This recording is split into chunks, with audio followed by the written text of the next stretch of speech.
Welcome to week 1, module 1 of Learn to Use Your Big Girl Camera. I'm so excited you're here, and I'm so excited that I get to teach you about something that I personally love and have had such a fun time over the past 14 years doing and learning and now teaching. So this week is all about getting to know your camera. We're going to lay the foundation for weeks 2 and 3. So it's really important that you watch the videos, you do the assignments, and that you really practice, because the more you understand the menus, the buttons, the terms that I'm going to teach you, the better success you're going to have down the road. So each week you're going to get an email with the lesson, and they build on each other. So at least the first time that you go through it, you're going to want to do them in order, because the vocabulary words and the things that you learn about your camera, they're going to build on each other, and we're going to keep talking about them over and over again to reinforce what you're learning. So this particular week is all about getting to know your camera. So one of the things that we're going to do, we're going to learn essential vocabulary. So there's going to be vocabulary that I talk about week after week, time after time. And so I want you to know and understand when I say the word what I'm talking about, because it's very important. I'm going to try to keep it really, really low tech, really easy to understand.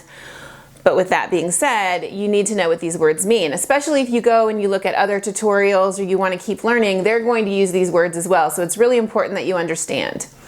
And then I struggled when I first wrote this class. Do I include organizing your photos or do I not include in organizing your photos? Because I guess technically that's not really about taking pictures. But I know that I made the right decision when I kept it in there, because I've gotten question after question.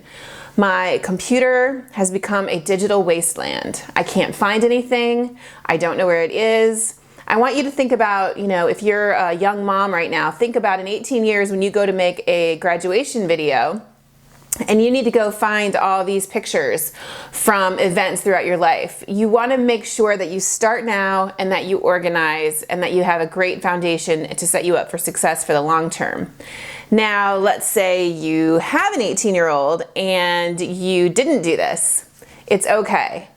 My advice is always to start now, go forward, and then worry about the rest later. You may never get to it, or you might, but the best thing you can do is start to use mine, or if you have a system that you're comfortable with, the most important thing is start doing it now and do it from now on, and you'll be really, really happy, because your pictures will be so organized and it'll be so easy to find all the great pictures that you're going to take.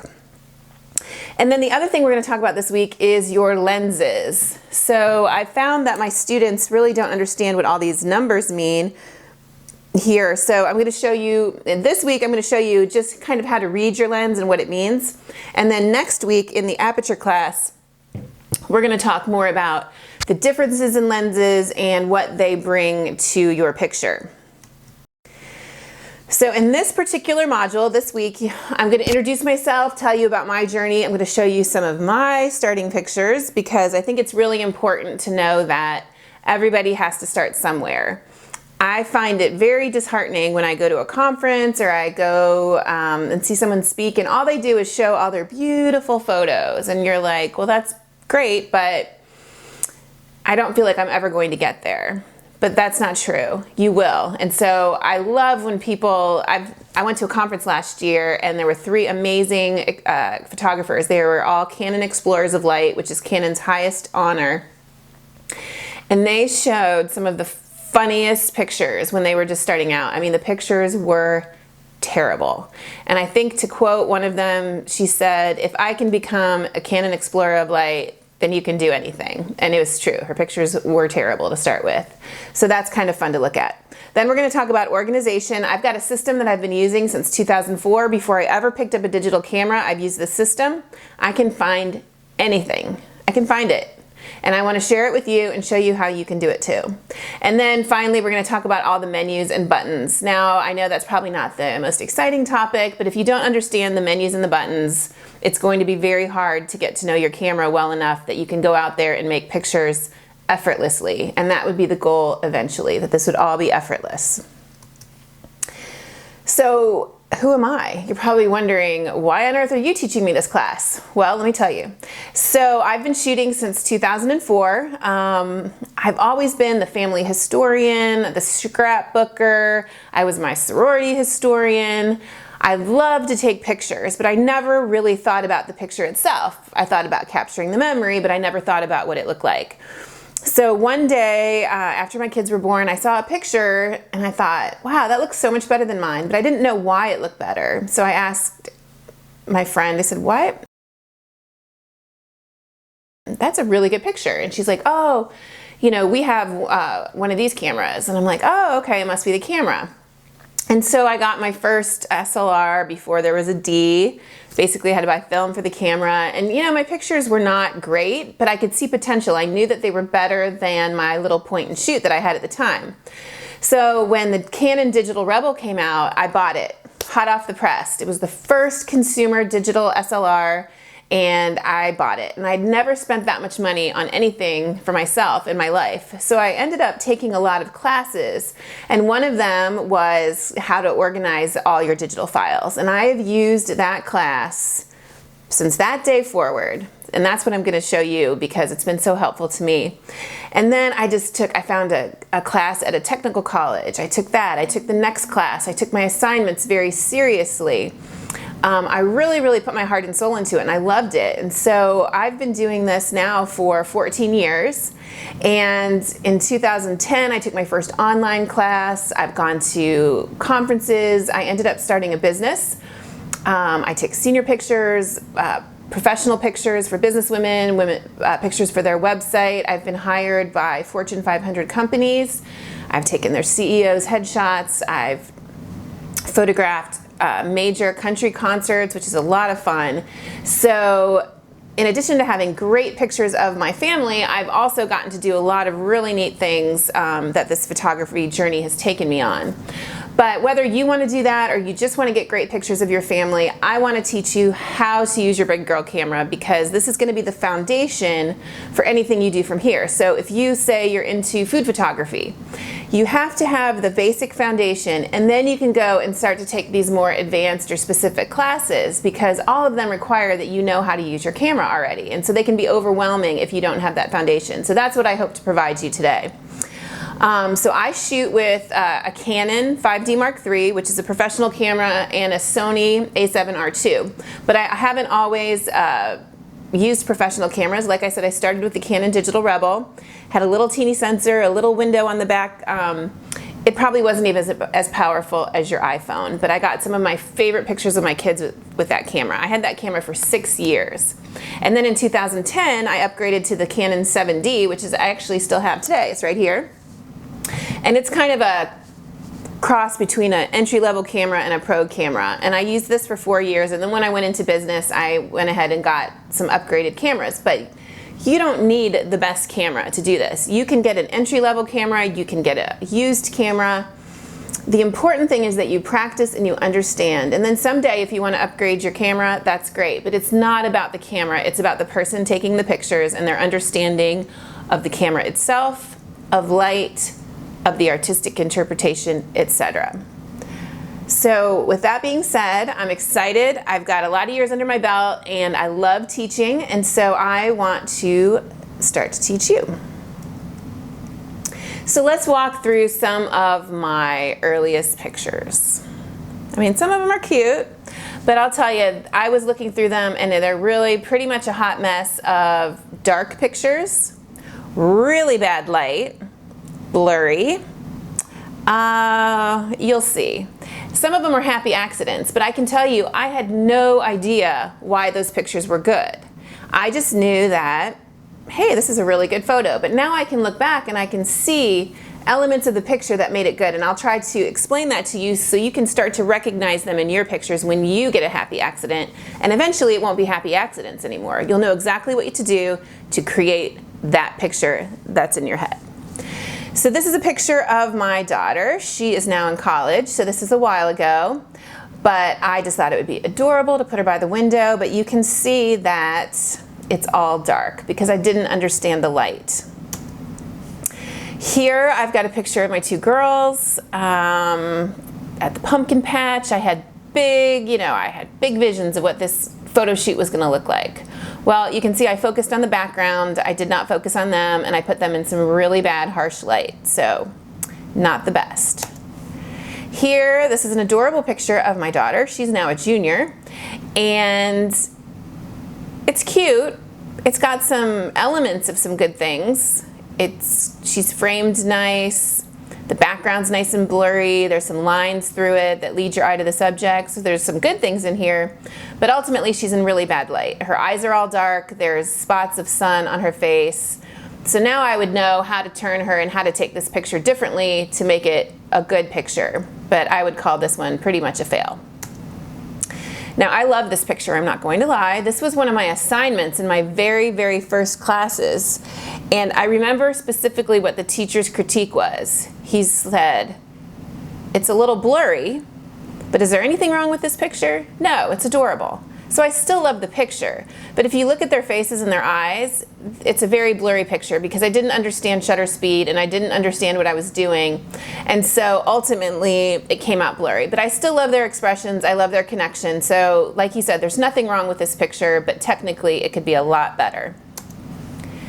Here's a picture of my neighbor. You can see that it was full-on pop-up flash. Now we're not going to talk a lot about pop-up flash, but just know that whenever you can avoid it, because this is what happens. You get a big bright subject, you get red eye, and you get a really dark background, and you can tell that this has just been blasted with a flash. Not so good. Now here's one of my happy accidents. This is one of my favorite pictures of my daughter Cameron, and she was at the beach, but she's under a covered picnic area. And so what we have here, and I didn't know why this picture was good. I knew that I loved it, but I didn't know why it was good. So here's some things that make it good. The lighting's really nice and even because she's an open shade. Her eyes are really well lit. They're sparkly and bright. There's a nice composition. It's not totally dead center. I'm close up on her face and the rest of her is a little bit blurred out.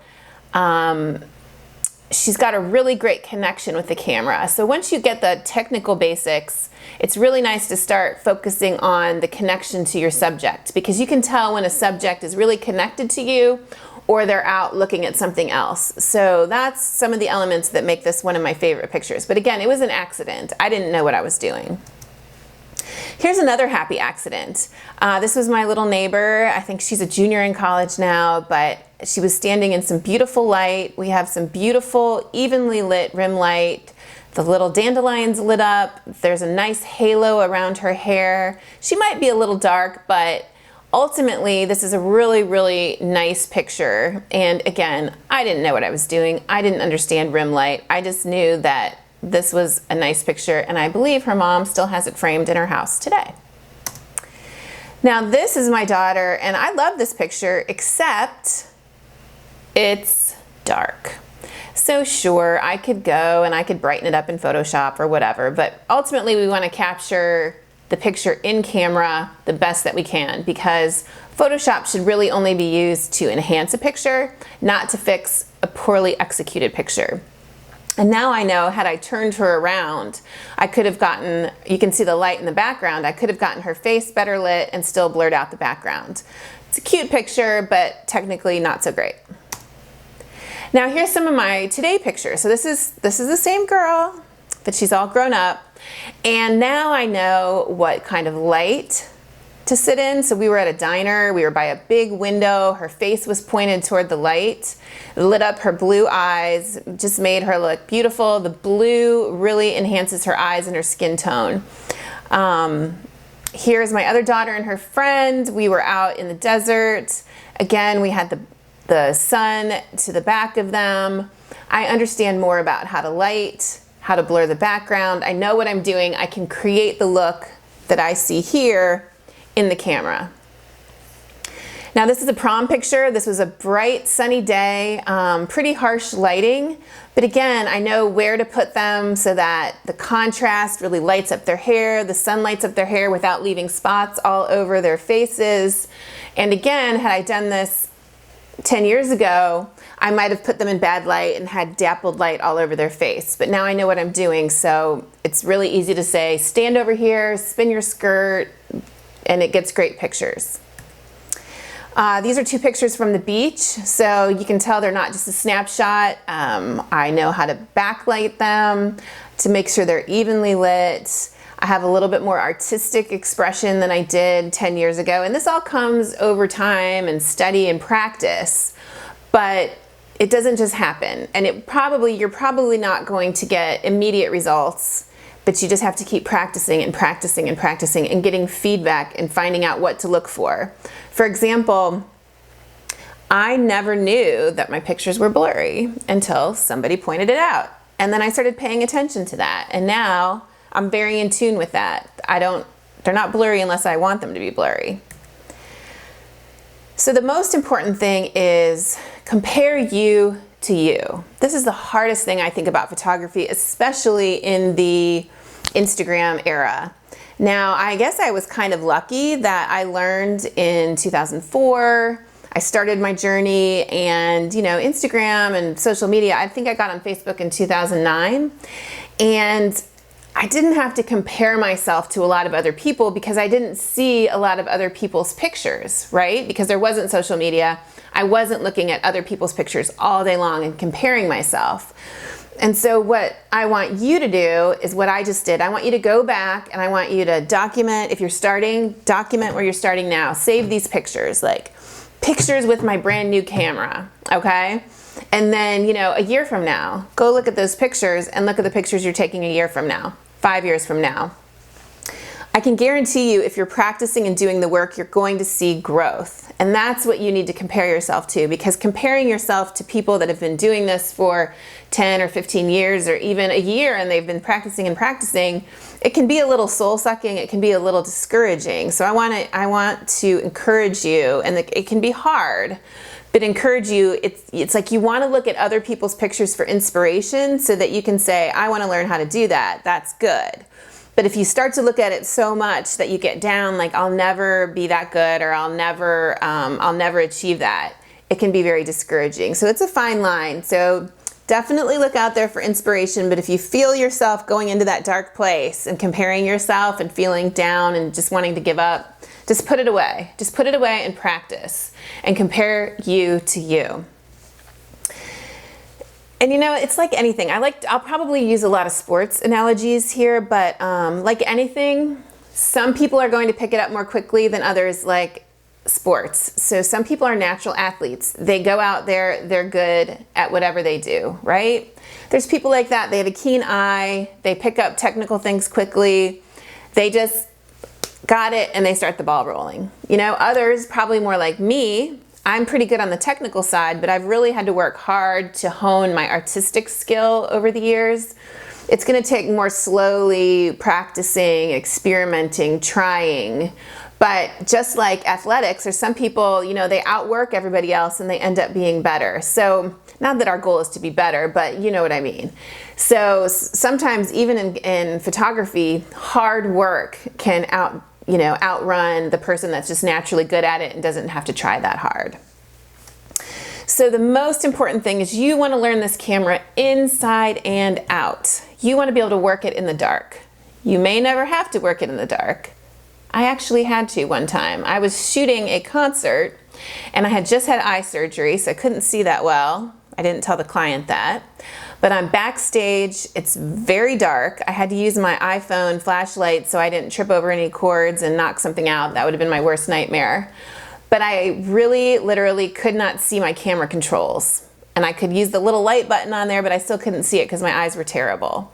So I was working that in the dark. I knew where all the buttons were. I knew where the menus were.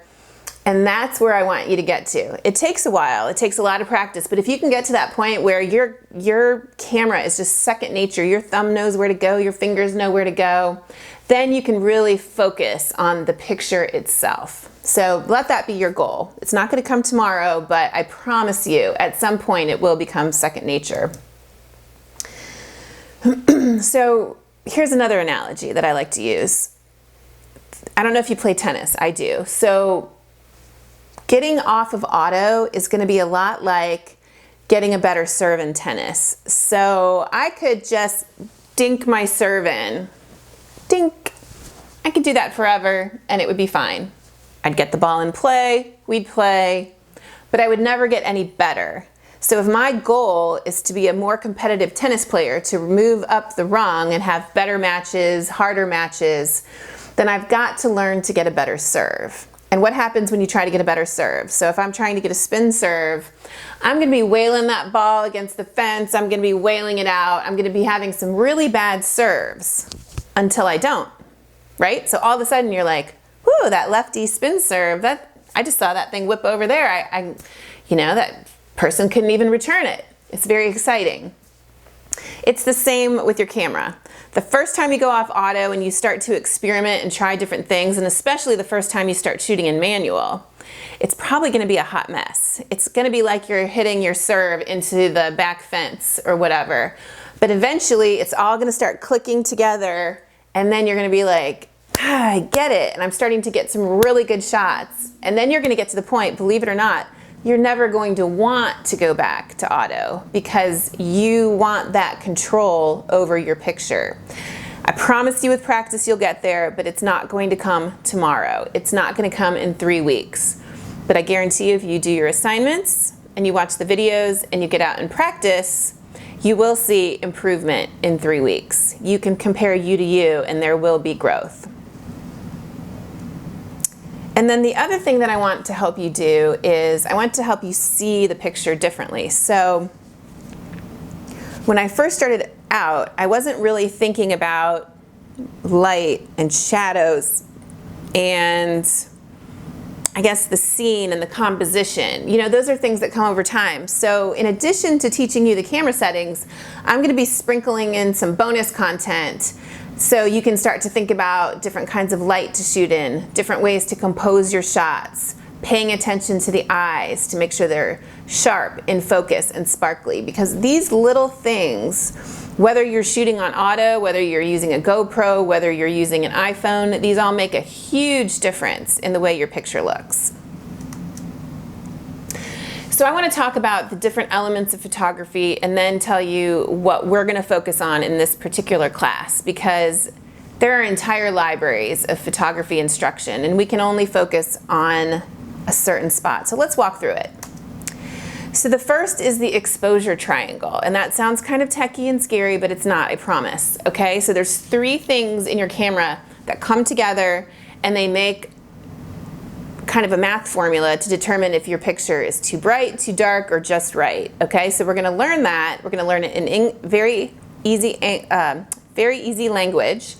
I'm going to show you how to manipulate all those things on your camera. We're going to spend a lot of time on that. Okay, so the exposure triangle is kind of like your basic base thing that you need to know.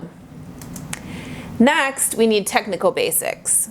Now, again, these have to do with your camera settings, your menu options. Not the most sexy things, but it's really important to know those because those, along with the exposure triangle, go into making a great picture. Now, once we get kind of a handle on the basics, we can start moving into composition. So not just taking a shot from, standing up, everybody's in the middle, your basic snapshot. You can start to look at different compositions, moving your subject around the frame, drawing your eye to the subject. There's a lot of different ways that come from art. I mean, photography isn't art, but art. So, leading your eye to the subject, etc. So those are things that we're going to touch on a little bit in this class. But again, there's entire courses written just on composition. Finally, there's color, or not finally, fourth, there's color and white balance. So the best way to explain this one is if you've ever been in, let's say, a room with a lamp. Maybe it's a Christmas Eve picture and you've taken a picture and the color is kind of all funky, it's all yellow, it looks terrible. That's where color and white balance comes in. So whether you want to represent a true color or you want to add color to a scene to maybe make things look a little colder or a little scarier. So TV does this a lot. If you watch like medical dramas, or Breaking Bad's a great example, the way that they tone the film, it makes it look very cold, very blue, it looks ominous. So you can use color and white balance to change the mood of your picture. And we're going to touch on that almost none at all in this class. And then the use of light. Light is everything, okay? There's a million classes on light. There's natural light. There's off-camera light. But I'm gonna write a bonus on this because it's really important to start seeing, at least being able to recognize bad light and getting out of it, or recognizing bad light and knowing what to do with your subject to make it better light. So this is really, really important. I mean, light is absolutely everything. Bad light equals bad photo 100% of the time. And then there's editing, consistency, and polish. We are going to talk about editing not at all in this class, all right? But you can edit your pictures. If you don't know Lightroom, you don't know Photoshop, you probably don't. You can still, there's editing apps on your phone, right? There's easy ways to manipulate your photos. So one thing is, I look back, let's say around 2010, I started to learn to edit. And, so it's kind of like when Instagram was coming out. Remember that kind of greenish filter that everybody was putting on their photos? If you go back on somebody's Instagram feed, way back, when everybody was using those filters, they're all gonna have that little greenish yellow filter on there. Well, that starts to become dated, right? So that's one thing about editing you have to be careful with. And then the other thing is, I'm gonna edit this photo this way, and I'm gonna use this filter, and I'm gonna use this filter, and I'm gonna use this filter. And then what you end up with is kind of a jumbled mess. So if you were to make, say, a Shutterfly book, all your pictures are gonna look different. So one thing to look out for if you are editing or using filters is to find a style that you like, which can take a little time, and then try to be consistent with it so that if somebody looks at your body of work, they're saying, ah, that looks like Andrea. It looks like Andrea edited it. She has a style. But this comes over time. You're gonna experiment with things, you're gonna like it, and then you're gonna realize you don't like it, and ultimately you'll probably find something you like. And then finally, when you bring this all together, there is creativity, expression, intention. So this is really the advanced stuff. Once you get a handle on this, then you can start to tell stories. You can start to bring it all together, put together, I don't even know how to explain it, but it's basically taking it to the next level. Your camera is no longer a worry. Now you're just, you're taking the picture with great intention as an artist, and you may want to get there and you may not. That may not be something you want to do. You really just want to learn to take amazing pictures of your family without a lot of artistic craziness. But whatever you decide, or you may decide to do both. You can tell the story of your family, and then on the side, when you have time, you want to go out and tell that artistic story. So that's kind of the next level, and we're really not going to talk about that. We're going to keep it very, very basic in this class. So as I just mentioned here, the two things that we're going to focus the most on over these 3 weeks are the exposure triangle and your technical basics, because if you don't have that down, you can't really go on to the other elements. And so this is the foundation for everything else. So you might say, well, how do I become a better photographer? Well, first of all, you need to know your camera inside and out. We've talked about this already. You need to understand light. And I'm going to start to help you understand light here. I'm going to point out when there's good light, when there's bad light. I'm going to give you tips on light. But again, there are entire classes on this particular subject. But the most important thing, you need to practice, practice, practice. I cannot reiterate this enough. My students who have practiced have really elevated their game. My students who have put this in the closet when they're done, they forget what they learned. It's just, it's like anything else. It's like a sport. So you can read books, you can watch YouTube videos, you can take more classes. The most important thing is to carry your camera around with you and take pictures. The next thing is, if you get a picture you don't like, it's really important, load it up to the Facebook group and say, hey, this picture just isn't at all what I thought it was going to be. Here's what's wrong with it, here's what's wrong with it, here's what's wrong with it. And let us help you break down why it looks like it does and how you can improve it. That's the biggest thing. So it's fun to share your beautiful pictures, but it's more important to share your worst pictures, because that's where we can really help you break down your camera settings, Here's what went wrong. Try this, try that. You can go back, reshoot it, see if you get a better result. So that's where you're going to see the most growth. Share your worst pictures. And I've already said this, but like sports, some are going to pick it up more easily. Some people just have a natural eye, but just keep at it. Know that anyone can learn to take great pictures with a little persistence.